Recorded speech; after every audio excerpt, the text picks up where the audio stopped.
Hey everybody, welcome back to the channel.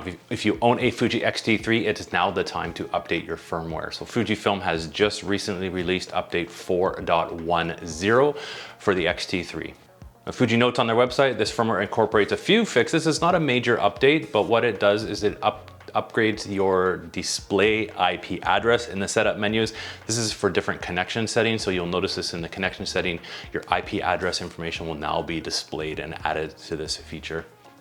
They've also done an improvement to the shutter speed setting for slow sync flash shooting. If you're a flash photographer, you will find this useful in the P&A mode. This firmware makes the slowest shutter speed, if you're selecting a shutter speed slower than 1/8 of a second for the shooting used in a scene, this is where relatively long exposures would be required.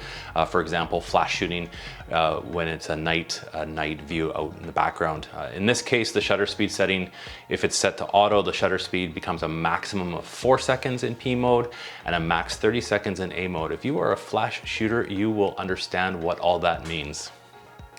Finally, Fuji's added some minor bug fixes. Fuji's always a little bit vague with what these bug fixes might actually address and fix in your X-T3 camera. So if you install this firmware in your X-T3, notice any improvements, be sure to let me know down in the comments below and share with everybody if you notice any changes with your camera.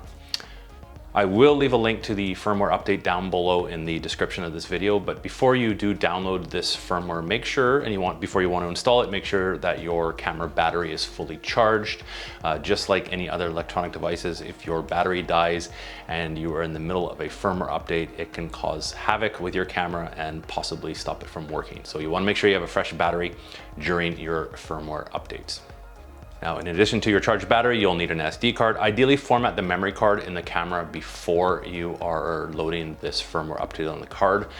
Just make sure you have backed up any photos on your SD card because you will lose them when you format them. Now, I don't recommend using the Fuji app to do firmware updates.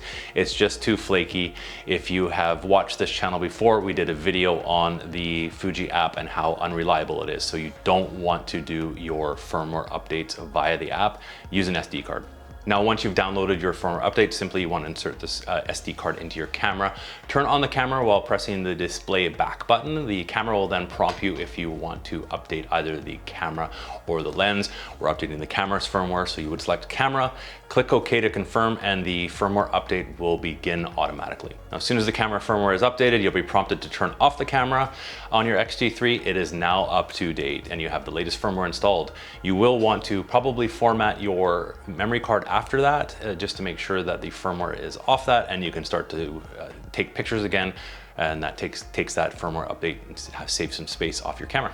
Now, if you found this video helpful, don't forget, hit the thumbs up button. It's always appreciated. If you haven't subscribed to the channel, please consider subscribing to follow along. Click the bell notification, you'll get notified of new videos, all that YouTube stuff. So thanks for watching, everybody.